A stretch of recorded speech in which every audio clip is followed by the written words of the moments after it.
Breaking news చూస్తున్నాం. అనపర్తి నియోజకవర్గం రామవరంలో పోలీసులు టీడీపీ శ్రేణుల మధ్య తోపులాట చోటు చేసుకుంది. పోలీసుల వలయాలను ఛేదించుకుని రోడ్డుపై బైఠాయించి నిరసన వ్యక్తం చేశారు నల్లిమిల్లి. తనను వెళ్లనివ్వలేదంటూ డీఎస్పీ అంబికా ప్రసాద్తో నల్లిమిల్లి వాగ్వాదానికి దిగారు. ఓవైపు ఎట్టి పరిస్థితుల్లోనూ వెళ్లి తీరుతానని టీడీపీ మాజీ ఎమ్మెల్యే, మరోవైపు వెళ్లనివ్వమంటూ పోలీసులు తోపులాటకు దిగారు. అనంతరం బలవంతంగా పోలీస్ వ్యాన్లోకి ఎక్కించారు. పోలీసుల కారును కదలనివ్వకుండా టీడీపీ కార్యకర్తలు ప్రచార రథాన్ని అడ్డుపెట్టడంతో పరిస్థితి ఉద్రిక్తంగా మారింది. ఇదే విషయంపై మరింత సమాచారం మా ప్రతినిధి గణేష్ అందిస్తారు. గణేష్, చెప్పండి. వరలక్ష్మి, ఉదయం 9 గంటల నుంచి అనపర్తి నియోజకవర్గంలో ఏం జరగబోతుందన్న ఉత్కంఠ నెలకొనడం జరిగింది.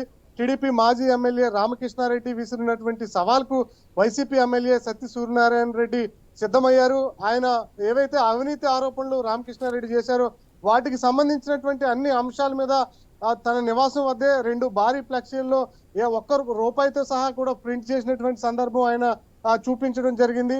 11 గంటలకల్లా వస్తాను అని చెప్పి రామకృష్ణారెడ్డి ప్రకటించడంతో పోలీసులు భారీగా రామకృష్ణారెడ్డి రామవరం ఇంటి వద్ద మోహరించడం జరిగింది. తొలుత 11 గంటలకే వస్తానని చెప్పినటువంటి రామకృష్ణారెడ్డి 10:30 గంటలకే ఇంటి నివాసం నుంచి బయటకు వచ్చారు.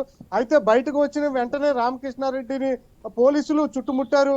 ఆయన్ని కదలనివ్వకుండా అడ్డుకున్నారు. దీంతో ఆయనకి కోపం రావడంతో ఒక్కసారిగా ఆయన ఇంటి వద్దే నివాసంలో కింద కూర్చుని నిరసన వ్యక్తం చేసే ప్రయత్నం చేశారు. కేవలం మేము ఎలాంటి ఉద్రిక్త వాతావరణం సృష్టించడానికి కాదు, అవినీతి అంశాల మీద చర్చించడానికి వెళ్తున్నాం, మాకు చర్చించే అవకాశాన్ని ఇవ్వండి అని చెప్పి పోలీసులతో రామకృష్ణారెడ్డి చాలాసేపు దాదాపు గంట పాటు వాగ్వాదానికి దిగడం జరిగింది. అయితే పోలీసులు ఎట్టి పరిస్థితుల్లో కూడా అనుమతించేది లేదు. ప్రస్తుతం ఎన్నికల సీజన్ కావడంతో శాంతి భద్రతల పరిరక్షణ మాకు ముఖ్యమని చెప్పి రామకృష్ణారెడ్డితో వాగ్వాదానికి డిఎస్పీ అంబికా ప్రసాద్ అయితే మాట్లాడడం జరిగింది. ఎంత చెప్పినా కూడా రామకృష్ణారెడ్డి వినకపోవడంతో నేరుగా తూర్పుగోదావరి జిల్లా ఎస్పీతో ఫోన్ లో మాట్లాడించారు.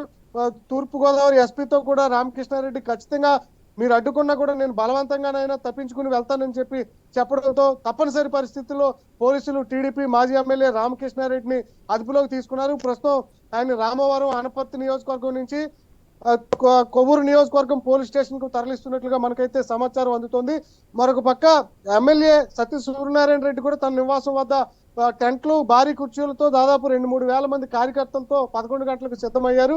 అయితే 11 గంటల సమయం అయినా కూడా పోలీసులు రామకృష్ణారెడ్డిని వదలకపోవడంతో రామకృష్ణారెడ్డి రావట్లేదు అని చెప్పి భావించినటువంటి ఎమ్మెల్యే సత్య సూర్యనారాయణ రెడ్డి దాని మీద వచ్చినటువంటి ఆరోపణల మీద అక్కడ ఉన్నటువంటి కార్యకర్తలకు, నియోజకవర్గ ప్రజలకు మీడియా సాక్షిగా వివరణ ఇచ్చే ప్రయత్నం చేశారు. కేవలం రామకృష్ణారెడ్డి ఎన్నికల సీజన్ కావడంతో తన ప్రచారాన్ని, అసత్య ప్రచారాన్ని ప్రజల్లోకి తీసుకెళ్లి లబ్ధి పొందే ప్రయత్నం చేస్తున్నారు. అసత్య ప్రచారం అనే చెప్పి ఆయన ఖండించినటువంటి విధానం చూసాం. మొత్తంగా అయితే మనం చూస్తే వివాదం చాలాసేపు ఉంటుందని చెప్పి అనుకున్నారు. కానీ కేవలం 12 గంటల ఈ సత్య ప్రమాణాలు చేసుకోవడం జరిగింది ఇదే ఇరువురు నేతలు. మరొకసారి ఎన్నికల ముందు ఇవాళ ఇద్దరు కూడా సవాళ్లకు చేసుకోవడంతోనే పోలీసులు అలర్ట్ అయ్యి ఇద్దరికి ఇబ్బంది లేకుండా, కార్యకర్తలకు ఎలాంటి వివాదం కలిగించకుండా అయితే పోలీసులు తీసుకున్నటువంటి చర్యలతో అనపర్తి నియోజకవర్గంలో ప్రస్తుతం ప్రశాంత వాతావరణం నెలకొనడం జరిగింది. సత్య సూర్యనారాయణ రెడ్డి ఎమ్మెల్యే ఇప్పటికే వివరణ ఇచ్చారు. కానీ ఆ వివరణ అంతా కూడా రాంగ్, మేము అడిగిన దానికి ఎమ్మెల్యే చెప్పిన దానికి తేడాలు ఉంటున్నాయి అని చెప్పి రామకృష్ణారెడ్డి చెప్తున్నారు.